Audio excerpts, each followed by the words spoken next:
श्री सीताश्री जी कहते हैं, देव देवेश, अनेक तरह के व्रत मैंने श्रवण किए। अब संपूर्ण पापों को नाश करने वाले व्रत को आप कहें। ब्रह्मा जी कहते हैं, हे राजन, सब व्रतों में अति उत्तम, पापों का नाश करने वाला ऋषि पंचमी नाम वाला व्रत विख्यात है। उसको कहता हूँ, सुनो। हे राजेंद्र, इस व्रत के करने मात्र से प्राणी नरक को नहीं देखता है। इस विषय में मैं एक पुराना इतिहास कहता हूँ। विदर्भ देश में ब्राह्मणों में उत्तम उत्तंग नामक एक ब्राह्मण था। उसकी पतिव्रत परायणा स्त्री सुशीला नाम से विख्यात थी। उस स्त्री के 2 संततियां उत्पन्न हुई। उनमें से शूरिभूषण नाम वाले पुत्र ने अंग उपांग सहित वेदों का अध्ययन किया। जो कन्या थी, उसका अपने सदृश श्रेष्ठ कुल में विप्रवर ने विवाह कर दिया। दैव योग से कन्या वैधत्व को प्राप्त हो गई। वह पिता के गृह में सती धर्म का पालन कर निवास करने लगी। उसके दुख से दुखी हो पुत्र सुविभूषण को घर का मालिक बनाकर स्त्री और पुत्री के साथ वह द्विजोत्तम गंगा के तट पर जाकर निवास करने लगा। वह द्विजोत्तम छात्रों को वेद पढ़ाने लगा और विधवा पुत्री पिता की सेवा करने लगी। एक समय पिता की सेवा करते करते वह थक गई। रात्रि के समय शयन करने पर उसके शरीर में कृमियों का ढेर हो गया। पत्थर पर उसको वस्त्र रहित देखकर शिष्य लोग उसकी माता के समीप जाकर करुणायंती होकर कहने लगे, हम नहीं जानते कि इस साध्वी की यह दशा कैसे हो गई। हे माता, संपूर्ण की देह कीड़ों से व्याप्त हो गई है। वज्रपात के सदृश शिशुओं के वाक्य को सुनकर वह विकुल हो तुरंत अपनी सूता के समीप गई और उसको कीड़ों से दुखी देखकर दुखी हो रुदन करने लगी। वह छाती पीटती हुई मूर्छित होकर गिर पड़ी। जब तक चैतन्य हुई तब पुत्री को उठाकर मार्जन कर बाहुओं से पकड़कर उसे अपने पिता के समीप ले गई। स्वामिन, किस पाप से इस साध्वी की ऐसी दशा हुई? रात्रि में सोने के बाद इसमें शरीर में कृमि उत्पन्न हो गए। इस बात को सुनकर वह ऋषि ध्यानावस्थित होकर उसके पूर्व जन्म में किए हुए कर्मों का निवेदन करने लगे। ऋषि ने कहा, यह लड़की पूर्व में 7वें जन्म में ब्राह्मणी थी। यह रजस्वला धर्म को प्राप्त हो बर्तन आदि का स्पर्श करती थी। उसी पाप से इसकी देह में कृमि पड़ गए हैं। रजस्वला पाप से युक्त स्त्री प्रथम दिन चांडाली, द्वितीय दिन ब्रह्म हत्या करने वाली, तृतीय दिन धोबिन कहलाती है और चतुर्थ दिन शुद्ध होती है। उस समय अपनी सहेलियों के संग में व्रत को देखकर श्रद्धा नहीं करती थी। व्रत के दर्शन मात्र से प्रभाव से निर्मल ब्राह्मण वंश में यह उत्पन्न हुई, किंतु व्रत के अपमान के कारण इसका शरीर कीड़ों से भर गया। तुमसे मैंने इसके दुष्कर्म का कारण कहा। सुशीला कहने लगी, जिस व्रत के दर्शन मात्र से निर्मल ब्राह्मण का वंश में आप ऐसे ब्रह्मा तेजस्वी के यहाँ जन्म लिया, जिस व्रत के अपमान करने से शयन करती इसके शरीर में कीड़े उत्पन्न हो गए। हे नाथ, यह आश्चर्य है, इसलिए आप उस व्रत को कहिए। ऋषि बोले, हे सुशीले, व्रतों में उत्तम व्रत को तुम सुनो, जिसके करने मात्र से इस पाप से मुक्त हो सकती है और आध्यात्मिक, आदि दैविक और आदि भौतिक दुखों से दूर होकर स्त्री सौभाग्यशालिनी होती है और कल्याण की वृद्धि आदि सब प्रकार की संपत्तियां प्राप्त हो जाती हैं।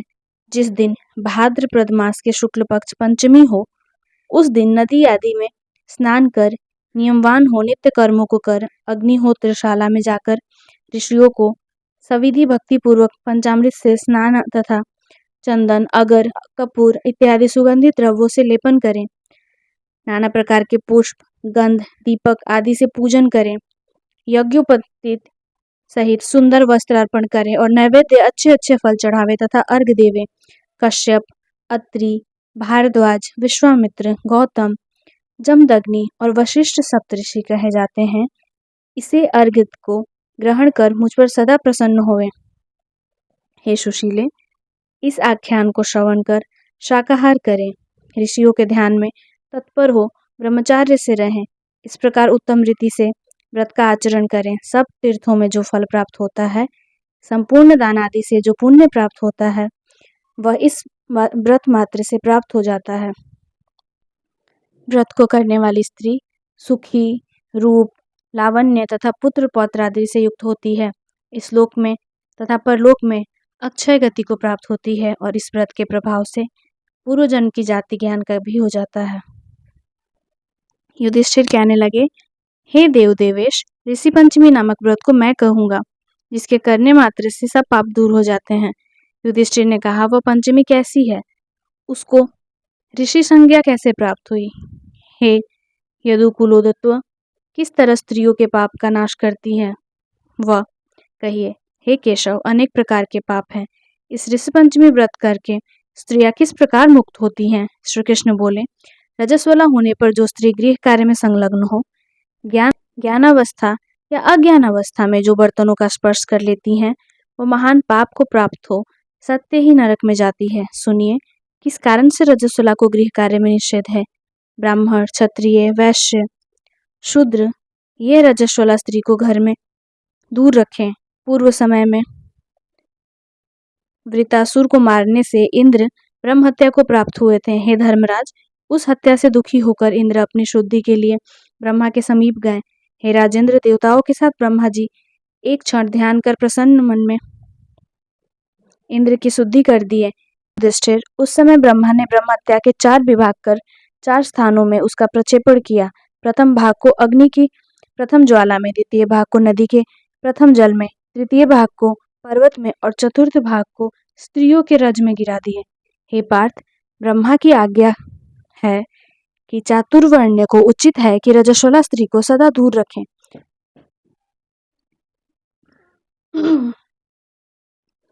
प्रथम दिन रजस्वला स्त्री चांडाली, द्वितीय दिन ब्रह्मघातिनी, तृतीय दिन धोबिन, चतुर्थ दिन पवित्र हो जाती है। ज्ञानावस्था व अज्ञानावस्था में किए हुए स्पर्श से पाप होता है। उस पाप के लिए ऋषि पंचमी व्रत करे, सब पापों को दूर करने वाला और सब उपद्रवों का नाश करने वाला। इस ऋषि पंचमी व्रत को ब्राह्मण, क्षत्रिय, वैश्य और शूद्र वर्ण की स्त्रियां करें। इस विषय की एक पुरातन कथा कहता हूँ। पूर्व सतयुग में विदर्भ देश में एक राजा हुआ। वह राजश्री शयनजित ब्राह्मण आदि चारों वर्णों में रक्षा करता था। उसके देश में वेद वेदांग जानने वाला एक ब्राह्मण था। हे राजन, सुमित्र उसका नाम था। वह सब प्राणियों के हित में लगा रहता था। कृषि वृत्ति में अपने कुटुंब का पालन करता था। उसकी भार्या, जिसका नाम जयश्री था, वो बड़ी साध्वी, पति सेवा परायण तथा सुहद्र जनों की सेवा में युक्त रहने वाली थी। वह एक दिन बहुत चिंता से युक्त हो सुमध्या वर्षा काल में दुखित मन से कार्य करती थी। उसने अपने को ऋतुमयी हुआ देखा। हे राजन, वह रजोधर्म युक्त भी अपने गृह कार्य को करती रही। ऋतु धर्म को प्राप्त होकर भी उसने बर्तन आदि का स्पर्श किया था तथा बहुत काल के बाद वह मृत्यु को प्राप्त हो गई। पति भी काल की गति से परलोक को प्राप्त हुआ। हे राजन, इस तरह की स्त्री और पुरुष अपने कार्यभूत हो गए। हे नरेश्वर, उसकी भार्या जयश्री रजस्वला के संपर्क दोष में कुतिया का योनि को प्राप्त हुई और सुमित्र भी स्पर्श दोष से बैल हुए। हे राजन, दोनों अपने कर्म के वश हो ऋतु काल के स्पर्श दोष से तीव्र योगिनी को प्राप्त हुए। उन दोनों को धर्म के आचरण से अपनी जाति का स्मरण हुआ। हे राजन, अपने पुत्र के ही घर में अपने पूर्व जन्म के पाप को स्मरण करने लगे। सुमित्र का पुत्र, जिसका नाम सुमित था, वह अपने गुरु की सेवा में रत्न रहता था। धर्म को जानने वाला और देवता अतिथि को सत्कार करने वाला हुआ। सुमित अपने पिता के क्षय तिथि में अपनी चंद्रावती भार्या से श्रद्धा युक्त हो बोले, हे चारुहासिनी, आज मेरे पिता की सांवत्सरिक तिथि है, इसलिए आज विप्रों को भोजन कराना है, अतः तुम भोजन बनाने की तैयारी करो।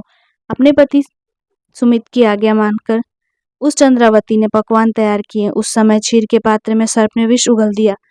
उस कुतिया ने यह देख ब्रह्म हत्या से डरकर उस बर्तन का स्पर्श कर दिया। चंद्रावती ने उस कुतिया को स्पर्श करते देख चलते हुए काष्ठ से मारा और द्विज पत्नी ने उस सिद्ध सामग्री को त्याग कर पुनः सब बर्तनों को धोकर साफ किए। तदंतर उसने दूसरी बार पाक सिद्ध कर विधि पूर्वक श्राद्ध किया। ब्राह्मणों को भोजन कराने के बाद उच्छिष्ट अन्न भूमि पर गिरा। वह भी न मिलने के कारण उस दिन कुतिया भूखी रह गई। तदंतर रात्रि के समय वह कुतिया क्षुधा से पीड़ित हुई। बैल की योनि को प्राप्त हुए अपने पति के पास जाकर कहने लगी, हे नाथ, आज मैं बहुत भूखी हूँ, मुझे किसी ने भी थोड़ा भी भोजन नहीं दिया। उच्चिष्ट ग्रास तक भी न मिलने के कारण मुझको बहुत भूख बार बार सता रही है। यह पुत्र अन्य दिन मेरे को थोड़ा पदार्थ दिया करता था, आज उच्छिष्ट भी इसने नहीं दिया। इसका क्या कारण है? जब खीर में सर्प को विष गिरताते हुए मैंने देखा तो मन में यह विचार किया कि उसको उत्तम द्विज भोजन करेंगे तो मर जाएंगे। इसलिए बर्तन को मैंने स्पर्श कर दिया। इससे मुझको पुत्र वधु ने मारा, जिसने मेरा शरीर दुखता है और मेरी कमर भी टूट गई है। क्या करूं? यह सुन बैल बोला, हे भद्रे, पाप के कारण ही तुमको दुख प्राप्त हुआ है। तुम्हारे ही पाप से बोझा उठाने वाला बैल की योनि से प्राप्त होने के कारण मैं भी आसक्त हूँ। क्या करूं? अपने पुत्र के खेत में आज मैं दिन भर चलाया गया। मेरे पुत्र ने ही मेरा मुख बांध कर मारा। आज मुझको भी कष्ट होने के कारण इसका श्राद्ध करना वृथा है। कृष्ण बोले, हे युधिष्ठिर, अपने माता पिता को परस्पर बातें करते हुए देख और दोनों के वाक्यों को श्रवण कर उस सुमित ने अपने माता पिता को जाकर उस रात्रि के तत्काल भोजन कराया। हे राजन, माता पिता की ऐसी दुखित अवस्था को देख सुमति जल्द ही वन को चला गया। मैं कष्ट को जानूंगा, ऐसा निश्चय कर धर्मराज वहां जाकर परम धार्मिक ज्ञान वृद्ध ऋषियों को नमस्कार कर उन दोनों के हित के वाक्य से उसने कहा। सुमति ने कहा, हे ऋषियों, एकाग्रचित होकर मेरे एक प्रश्न का उत्तर दें। हे तपोधन, किस कर्म के फल से माता पिता इस अवस्था को प्राप्त हुए? इस पातक से किस तरह छुटकारा हो सकता है?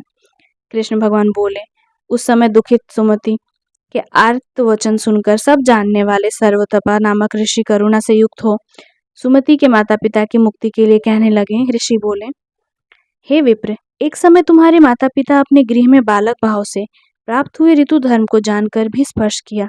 उस दुष्कर्म से वह कुतिया की योनि को प्राप्त हुई और तुम्हारे पिता भी उसके स्पर्श दोष से ऋषभ योनि को प्राप्त हुए। इसलिए दोनों की मुक्ति के लिए तुम ऋषि पंचमी का व्रत करो। हे विपेंद्र, स्त्री सहित विधि से ऋषियों की पूजा कर 7 वर्ष तक व्रत का आचरण करें। तदंतर वृतांत में धन का मोह छोड़ उद्यापन करें तथा शाक, श्यामाक और निवार का भोजन करें या कंद मूला का आहार करें और हल जोते हुए खेत से अन्न का त्याग करें। भाद्रपद मास के शुक्ल पक्ष की पंचमी को उस दिन मध्यकाल में ही नदी आदि निर्मल जलाशय पर जाकर अपमार्ग के काष्ठ से ओम आयुर्बलम इस मंत्र से प्रार्थना कर दंत धावन करें। मुखम इस मंत्र से दांतों की शुद्धि कर मुक्तिका से स्नान कर जल से स्नान करें। तिल और आंवले के कल्क से केशों को धोकर स्वच्छ वस्त्र धारण कर एकाग्रचित से अरुंधति सहित ऋषियों की पूजा करें। कश्यपोत्री इस मंत्र से सुस्थिर मन से सप्तऋषियों की पूजन करें। हे द्विजोत्तम, इस प्रकार ऋषि पंचमी का व्रत करने से रजस्वला के स्पर्श से प्राप्त दोष को नष्ट हो जाता है, इसमें कुछ भी संशय नहीं है। श्री कृष्ण भगवान बोले, ऋषि के कहे वाक्य को श्रवण कर उस सुमति ने अपने घर में स्त्री सहित श्रद्धा पूर्वक व्रत किया। सब पापों का नाश करने वाले ऋषि पंचमी व्रत को कर माता और पिता को यथोक्त फल दिया। हे नृपतिदास शार्दुल, व्रत के प्रभाव से उसकी माता कुतिया की योनि से मुक्त हो विमान में स्थित हुई। हे युधिष्ठिर, वह दिव्य वस्त्रों को धारण कर स्वर्ग चली गई। सुमति का पिता भी मृत्यु प्राप्त होने पर पशु योनि से छूट गया। हे महाराज, इस व्रत के प्रभाव से वह भी स्वर्ग चला गया। शरीर अथवा मन से किया गया जो कुछ भी पाप है वह सब व्रत के प्रभाव से नष्ट हो जाता है। हे नृपोत्तम, इस व्रत के करने से जो पुण्य होता है उसको तुम श्रवण करो। सब व्रतों में जो पुण्य होता है, सब तीर्थों में जो स्नान आदि से जो फल प्राप्त होता है, अनेक प्रकार के दान करने का जो फल प्राप्त होता है, वह सब तुम इस व्रत के करने मात्र से प्राप्त होता है।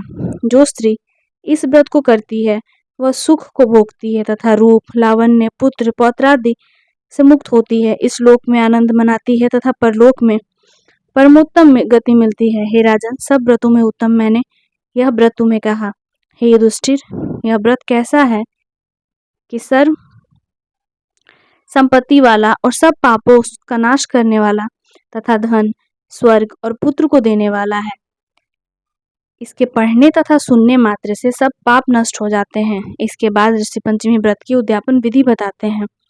युधिष्ठिर कहने लगे कि संपूर्ण फल को देने वाले इस व्रत का उद्यापन क्या है और सुमति ने इसको किस तरह से किया, उसे आप कहिए। श्री कृष्ण बोले, प्रथम दिन एक बार भोजन करें, प्रातः काल उठकर स्नान कर गुरु के घर पर जाएं और गुरु से प्रार्थना करें। उद्यापन कार्य में आप मेरे आचार्य होइए। तदंतर पूर्व कही हुई विधि के अनुसार भक्ति युक्त हो स्नान करें। पवित्र जगह को लीप कर उस पर सत्वोदभद्र मंडल बनावें। उस मंडल पर छिद्र रहित जल से भरा हुआ तांबे या मिट्टी का कलश स्थापित कर उसके कंठ देश को सुंदर वस्त्र से सुशोभित करें। पंचरत्न फल, गंध, अक्षत से युक्त सुवर्ण सहित कर उस पर यवपूर्ण ताम्रपटल या यवों से परिपूर्ण बांस का पात्र या मिट्टी पात्र रखकर वस्त्र से आच्छादित करें। तदंतर अष्टदल कमल लिखकर अंतकरण शुद्ध कर ऋषियों की सुवर्ण की प्रतिमा बनावें।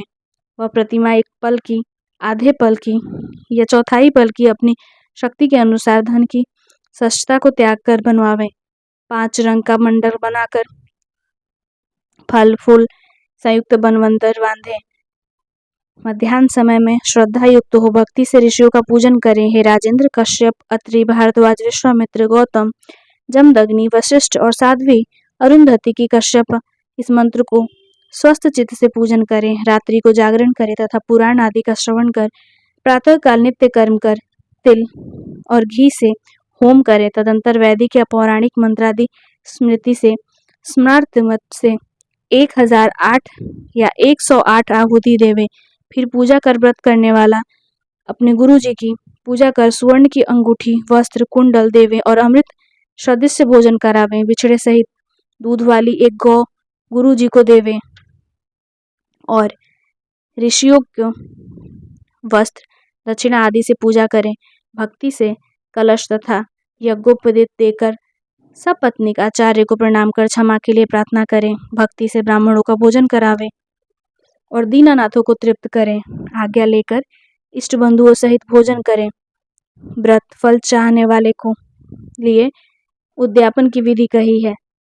हे भूपते, इस उद्यापन की श्रेष्ठ विधि को जो स्त्री इस प्रकार से करती है वह सब पापों से छूटकर स्वर्ग लोक को प्राप्त होती है और इस लोक में बहुत दिनों तक पति सहित पवित्र आचरण वाली होकर पुत्र पौत्र आदि से विभूषित होकर नाना प्रकार के ऐश्वर्य को भोगकर अंत में निष्पाप और सौभाग्यवती होकर अक्षय गति को प्राप्त होती है।